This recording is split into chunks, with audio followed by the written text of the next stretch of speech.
కడప జిల్లా పరిషత్ సమావేశ మందిరంలో సిఆర్ మీడియా అకాడమీ ఆధ్వర్యంలో గ్రామీణ విలేకరుల పునరుద్ధరణ తరగతులు నిర్వహించారు. ఈ కార్యక్రమంలో జిల్లా కలెక్టర్ డాక్టర్ చెరుకూరి శ్రీధర్ పాల్గొని జర్నలిజంలో వస్తున్న మార్పులు, సాంకేతికత సవాళ్లపై అవగాహన కల్పించారు. సమాచార రంగంలో సాంకేతికత వేగంగా మారుతోందని, జర్నలిస్టులు కూడా కాలానుగుణంగా తమ నైపుణ్యాలను పెంపొందించుకోవాలని సూచించారు. Television, digital media, social media ప్రభావంతో ప్రసారం విధానాలు పూర్తిగా మారిపోయాయని అన్నారు.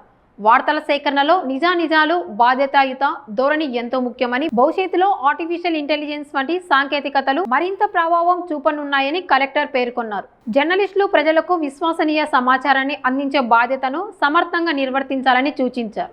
ఈ కార్యక్రమంలో CR media academy chairman Alapati Suresh, INPR అధికారులు, జర్నలిస్టు సంఘాల ప్రతినిధులు పాల్గొన్నారు. ఆంధ్రప్రదేశ్ ప్రెస్ అకాడమీ ఆధ్వర్యంలో 2 రోజుల పాటు నిర్వహించబడుతున్నటువంటి ఉన్నాం. అదేవిధంగా ఈ అకాడమీ క్లాసెస్ నిర్వహణకు మనకు అవకాశం ఇచ్చినటువంటి chairman, press academy chairman Shri Alapati Suresh Kumar గారిని కూడా వేదిక రావాల్సిందిగా కోరుతున్నాం. అదేవిధంగా మనకు మొదట సెషన్లో మన జర్నలిస్టులకు సంబంధించినటువంటి క్లాస్ నిర్వహించడానికి కోసం వచ్చినటువంటి ఆంధ్రజ్యోతి రీజనల్ ఇన్ఛార్జ్ గాను, రెసిడెంట్ ఎడిటర్ గా ఉన్నటువంటి చాలా సీనియర్ జర్నలిస్టు కలిగారు అయినటువంటి ఉమామహేశ్వరరావు గారిని కూడా వేదిక మీద రావాల్సిందిగా కోరుతున్నాం. ప్రెస్ అకాడమీ లక్ష్యం ఏమిటో మీ అందరికీ తెలుసు అనుకుంటాను. ప్రధానంగా గ్రామీణ జర్నలిస్టుల వారి స్థాయిని, వారి జర్నలిజం స్థాయిని పెంచడం ప్రెస్ అకాడమీ లక్ష్యం. మీడియా అకాడమీగా పేరు ఎందుకు మార్చామంటే, ప్రెస్ అకాడమీ 1996లో దీన్ని స్థాపించినప్పుడు ఆనాడు ఉమ్మడి ఆంధ్రప్రదేశ్లో చంద్రబాబు నాయుడు గారి ప్రభుత్వం ప్రింట్ మీడియా ఉంది, ఎలక్ట్రానిక్ మీడియా ఉంది, కానీ అప్పుడు ఇంకా న్యూస్ ఛానల్స్ ఈ ప్రాచుర్యం ఇవన్నీ లేవు. ఆ తర్వాత న్యూస్ ఛానల్స్, విజువల్ మీడియా విపరీతంగా పెరిగింది. దాన్ని కూడా ఇంక్లూడ్ చేయడం కోసం గాను ప్రెస్ అనే పదం బదులు మీడియా అనే పదంతో మార్చారు. ప్రెస్ అకాడమీ పేరును మీడియా అకాడమీగా మార్చారు. గారు మీ అందరికీ తెలిసిన వ్యక్తి, చాలా మహానుభావుడు, గొప్ప జర్నలిస్టు, గొప్ప సంపాదకుడు. ఆయన గతించిన తర్వాత ఆయన గౌరవార్థం సిఆర్ చక్రవర్తుల రాఘవాచారి మీడియా అకాడమీగా పేరు మారింది.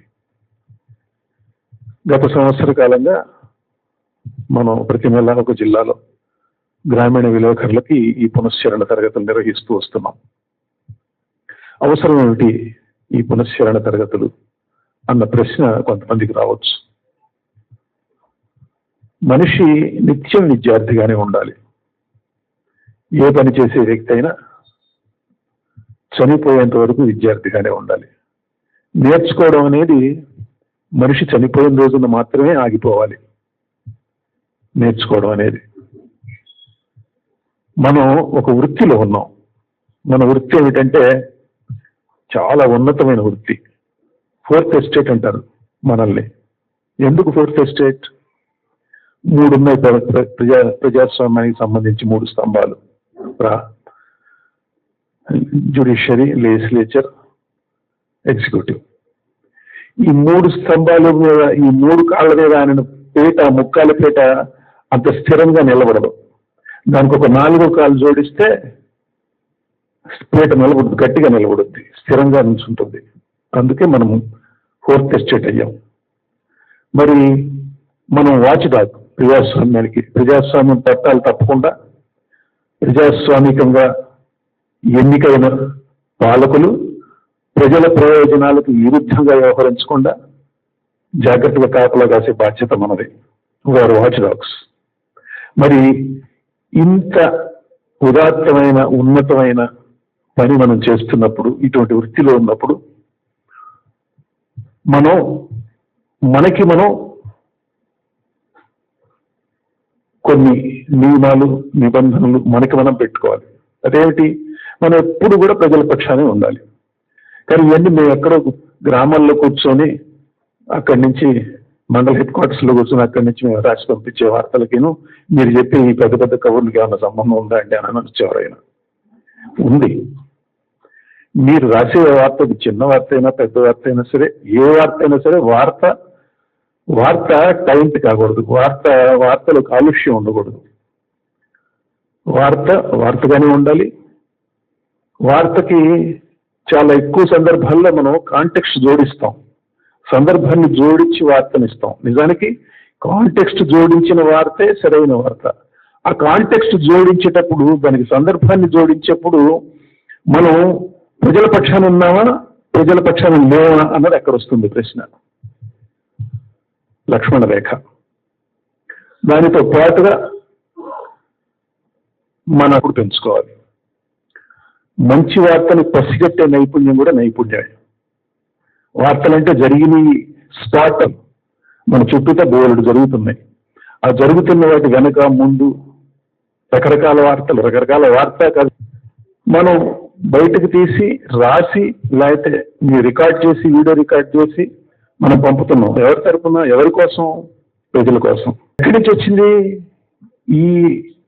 ఈ రాసే హక్కు? మీకు ఎక్కడి నుంచి వచ్చింది? మీకంటూ ఆ హక్కేమీ లేదు, మనకంటూ ఆ హక్కేమీ లేదు. పత్రికల నుంచే పత్రికా స్వేచ్ఛ, మీడియా స్వేచ్ఛ అనేది వచ్చింది. కాబట్టి మీ స్వేచ్ఛ, వ్యక్తి హక్కులకు భిన్నంగా కూడా ఉమ్మడి మంచి అనేది లేదు. ఉమ్మడి మంచి కోసం ఒక వ్యక్తి హక్కుని నేను హరిస్తాను అని చెప్పడానికి మనకి హక్కు లేదు, అధికారం లేదు. ఇది ఒక్కటి మాత్రం మీ బుర్రలో ఎప్పుడే ఉంచుకోండి. మీడియా అకాడమీ ద్వారా డిఫరెంట్ సబ్జెక్ట్స్ లో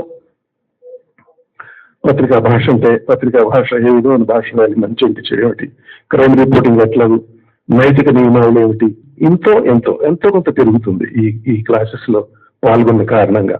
దీన్ని మీరు సద్వినియోగం చేసుకుంటారని, సావధానంగా వింటారని కోవాలనేటువంటి దాని మీద చైర్మన్ గారు మనకు చక్కగా చెప్పారు. ఈ 2 రోజుల క్లాస్ లో కూడా వచ్చేటువంటి సంబంధించినటువంటి వివిధ రంగాల్లో మనం ఎలా ముందుకెళ్ళాలి, ఎటువంటి జాగ్రత్తలు తీసుకోవాలి, మన వృత్తిలో మనం చేసేటువంటి పని వల్ల సమాజానికి, అదేవిధంగా ప్రజలకు ఏ రకమైనటువంటి ఉపయోగాలు కలిగే విధంగా, నష్టం జరగకుండా ఉండే విధంగా ఉండాలి అనేటువంటి జాగ్రత్తలు, మెలకువలు అన్ని కూడా 2 రోజుల పాటు నేర్పించడం జరుగుతుంది.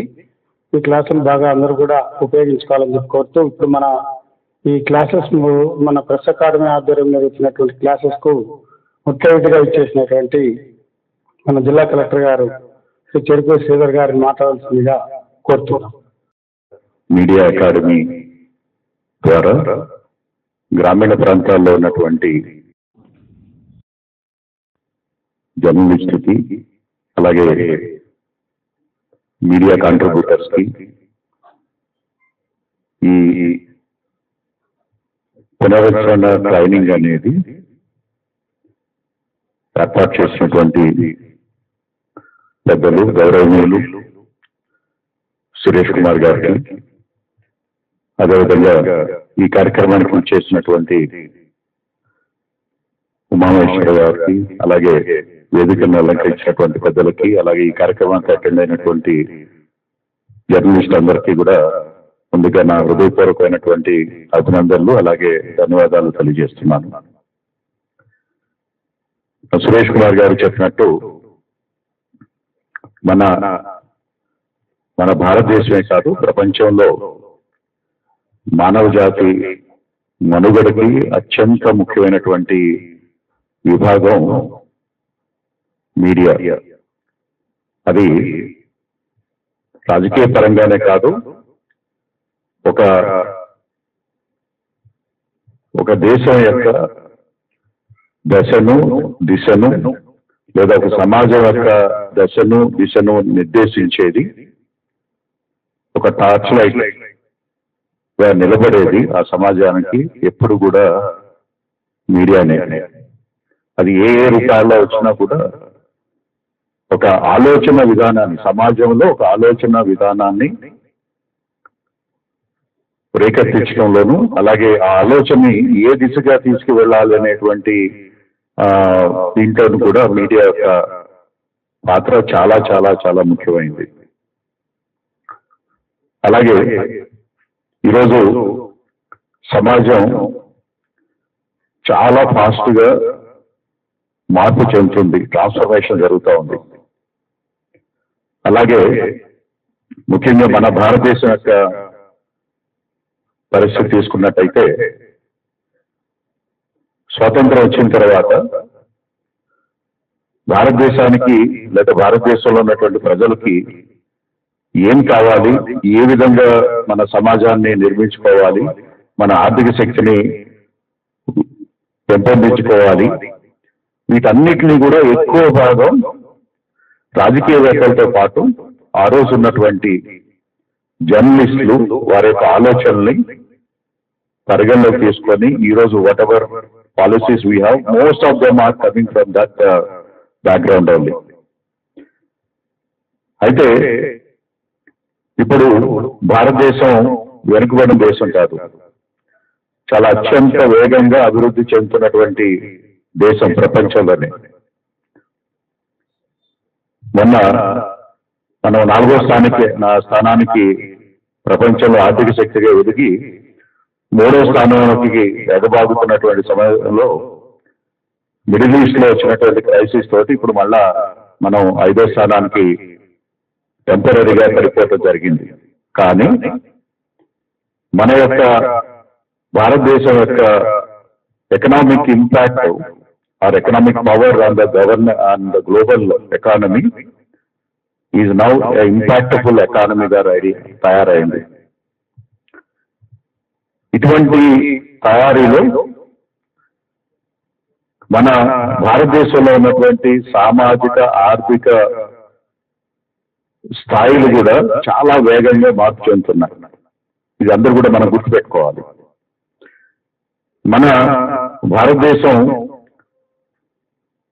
స్వతంత్రం వచ్చినప్పుడు ప్రభుత్వం యొక్క ఎకనామిక్ ఇన్ఫ్లుయెన్స్, అంటే ప్రభుత్వం ఖర్చు పెట్టే డబ్బు జీడిపిలో సుమారుగా 50 నుంచి 60% ఉండేది. అంటే ప్రభుత్వం అనేది is a very very influential institution on the development of the economy. ఈరోజు 12 నుంచి 13% పడిపోవటం లేదు. కానీ మనం ఇక్కడ ఎందుకు నేను ఇవన్నీ మీకు చెప్తున్నాను అంటే, నా వ్యక్తిగతమైన అభిప్రాయం, దయచేసి ఎవరు కూడా దీన్ని వేరే రకంగా తీసుకోవద్దు.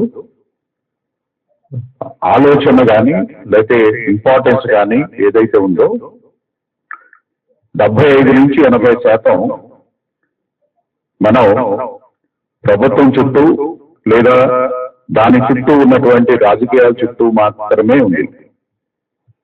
కేవలం 25% మాత్రమే అది కంటెంట్ లో స్పేస్ కావచ్చు, అంటే పేపర్ లో స్పేస్ కావచ్చు, లేకపోతే మీరు తయారు చేసే వీడియోల్లో కంటెంట్ కావచ్చు, కేవలం 25% మాత్రమే లిమిట్ అయి ఉంది. కానీ ఓవరాల్ మన ఎకానమీ కానివ్వండి, లేకపోతే పబ్లిక్ యొక్క రిక్వైర్మెంట్ కానీ ఇస్ కంప్లీట్ గా రివర్స్ ఉంది. అంటే మనం మాట్లాడే విషయం ప్రభుత్వం గురించి కానీ లేకపోతే రాజకీయం గురించి కానీ నా అంచనా ప్రకారం 75-80% మంది ప్రజలకు అవసరం లేదు. వాళ్ళకి కావలసినటువంటి కంటెంట్ మనం ఇవ్వట్లేదు. వాళ్ళకి కావలసినటువంటి కంటెంట్ ఏంటంటే, ఎందుకంటే ఇది I have little knowledge about the global scenario also. You take any global matured economies లో ఉన్నటువంటి కంటెంట్ చూసుకున్నట్టయితే ఇట్ ఈస్ రివర్స్. అంటే 20 నుంచి 25% మాత్రమే అక్కడ రాజకీయాల గురించి కానీ ప్రభుత్వాల గురించి కానీ అక్కడ ఉన్నటువంటి పత్రికలు కానీ లేకపోతే న్యూస్ ఛానల్స్ కానీ మాట్లాడతాయి. 75 నుంచి 80% content is for the people. అంటే ప్రజల్లో వచ్చినటువంటి అచీవర్స్ గురించి కానీ, అది స్పోర్ట్స్ అచీవర్స్ కావచ్చు, లేకపోతే గ్రామంలో ఒక రైతు ఒక పంట దిగుబడిలో ఒక మంచి రికార్డ్ సాధిస్తే ఈ బికమ్స్ అన్ హీరో. అంటే మీడియాకి అది ఒక కీ కంటెంట్ అవుతుంది. ఎందుకంటే అటువంటి వార్తలు అటువంటివి ఆ గ్రామంలో ఉన్నటువంటి 10 మంది రైతులు లేకపోతే 100 మంది రైతులు పక్క గ్రామంలో ఉన్నటువంటి కాకుండా జిల్లాలో ఉన్నటువంటి వాళ్ళందరూ కూడా పాటిస్తారు. తద్వారా అభివృద్ధి మరింత వేగంగా జరిగే అవకాశం ఉంది.